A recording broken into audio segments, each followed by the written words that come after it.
नमस्कार मेरे प्यारे दोस्तों, एक बार फिर से स्वागत है आपका आपके अपने ही YouTube चैनल में। तो आज की इस वीडियो में हम ये देखेंगे कि जो भूख बढ़ाने वाली दवा होती है, जिसका नाम लगभग सबने सुना है, सबको पता भी है, और अक्सर हम अपने घरों में ये सजेशन देते हैं, भूख नहीं लग रही है तो दवा जाके ले आओ तो भूख लगने लगेगी। तो आज हम ये देखने वाले हैं कि ये जो भूख लगने वाली दवा होती है, जिसे हम एपेटाइट स्टिम्युलेंट कहते हैं, भूख बढ़ाने वाली, ये दवा कुछ काम कैसे करती है और इनका साइड इफ़ेक्ट क्या क्या है, और अगर ज़रूरत से ज़्यादा ले ली जाए तो क्या हो सकता है। तो आज का वीडियो पूरी तरह से उसी पे बेस्ड है।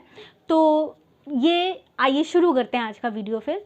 तो देखिए, जो FDA अप्रूव्ड जो ड्रग्स हैं फॉर एपेटाइट स्टिमुलेंट यानी भूख बढ़ाने के लिए, वो है मेगास्टेरॉल एसीटेट और प्रोजेस्टिन, जो कि क्या है, प्रोजेस्टिन एक डेरिवेटिव है प्रोजेस्टेरॉन का, और प्रोजेस्टेरॉन एक फीमेल सेक्स हार्मोन है, ठीक है, फीमेल सेक्स हार्मोन्स है।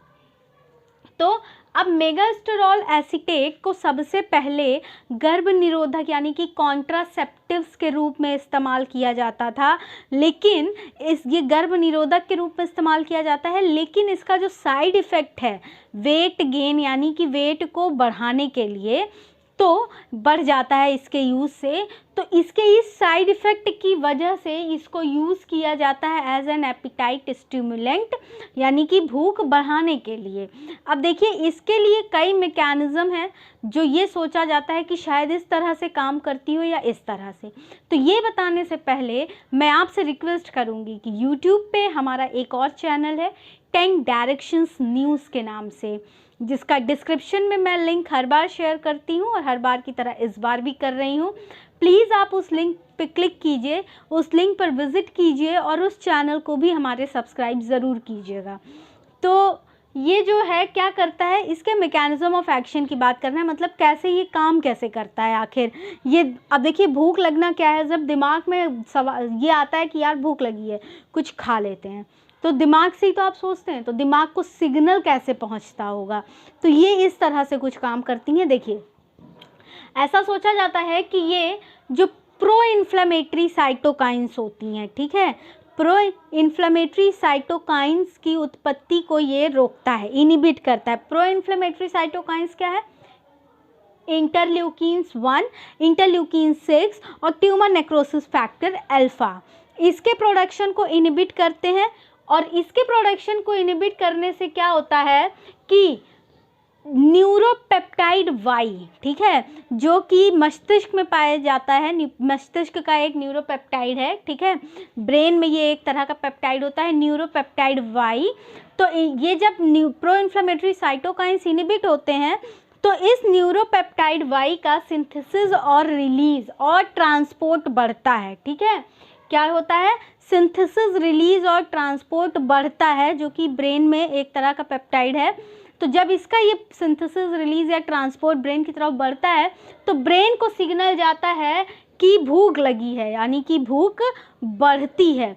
तो ये मैकेनिज्म इसका माना जाता है। अब मैं प्रोजेस्टिन की बात कर लूँ, तो भाई आप तो कहेंगे ये फीमेल सेक्स हार्मोन है, तो ये काम कैसे करता है।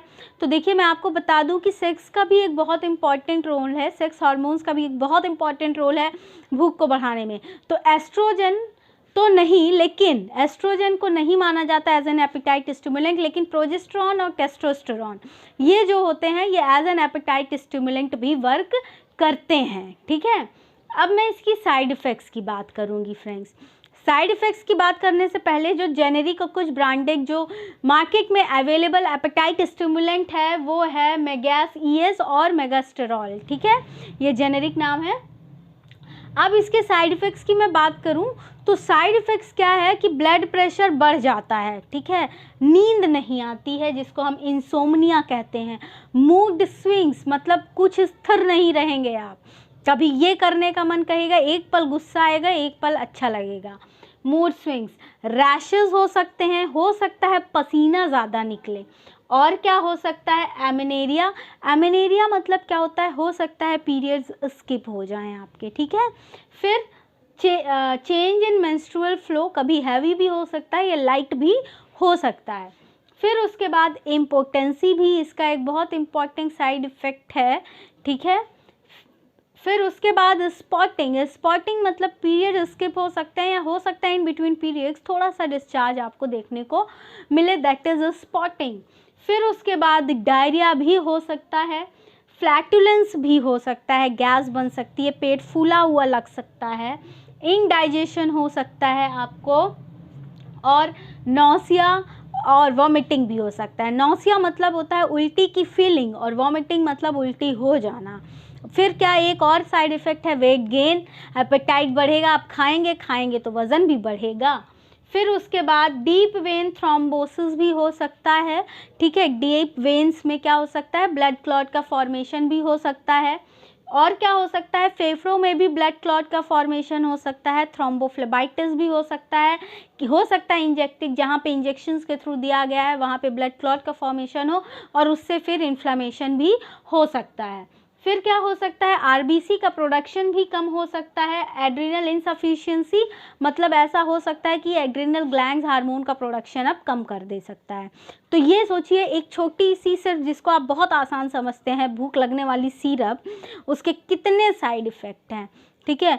इसका जो जनरली यूज़ था ना फ्रेंड्स, मैं आपको बता देती हूँ, इसका यूज़ जनरली एड्स के पेशेंट में किया जाता है क्योंकि उनकी इम्यून सिस्टम बहुत कमज़ोर हो जाती है तो उनको भी भूख नहीं लगती है। तो उन पेशेंट्स में भूख को प्रवोक करने के लिए, कैंसर पेशेंट्स में भूख को प्रवोक करने के लिए इसका ज़्यादा यूज़ होता है, ठीक है। लेकिन चूंकि अब हर आदमी का यही इशू हो जाता है कि मुझे भूख नहीं लग रही, तो सिर्फ यही एक ऑप्शन बचता है। फिर ओवरडोज की अगर मैं बात करूं, तो अगर आपने ओवरडोज कर लिया, इसका ज़रूरत से ज़्यादा ले लिया तो क्या होगा, ज़रूरत से ज़्यादा अगर लेने लगे हैं ना तो चेस्ट पेन हो सकता है, सीने में दर्द हो सकता है क्योंकि फेफड़ों में क्लॉटिंग हो गई है तो सीने में दर्द भी हो सकता है। फेफड़ों में क्लॉटिंग अभी बताया ना मैंने एक साइड इफ़ेक्ट आपको। फिर क्या हो सकता है, सांस में कमी हो सकती है, सांस लेने में दिक्कत हो सकती है, सारी चीज़ें आपस में जुड़ी हुई हैं। और कफ का भी फॉर्मेशन ज़्यादा हो सकता है फ्रेंड्स, ठीक है। तो ये इसके कुछ इम्पॉर्टेंट मैंने आपको ड्रग्स बताई, इसका जेनेरिक नाम बताया, ब्रांडेड नेम बताया, साइड इफ़ेक्ट बताया, एडवर्स इफ़ेक्ट बताया, और आपको क्या बताया मैंने कि अगर ओवरडोज हो गई तो क्या कंडीशन होगी। तो this is all about this appetite stimulant. तो होप वीडियो आपको समझ में आई होगी, जैसा समझाना चाह रही थी वैसे बातों को आप तक पहुंचा पाई हूं। अगर वीडियो पसंद आई है तो प्लीज़ चैनल को सब्सक्राइब ज़रूर कीजिए, वीडियो लाइक कीजिए। वीडियो से रिलेटेड कोई भी सजेशन है तो प्लीज़ कमेंट सेक्शन में कमेंट करके मुझे ज़रूर बताइएगा, और चैनल को सब्सक्राइब करना बिल्कुल मत भूलिएगा। Thank you very much.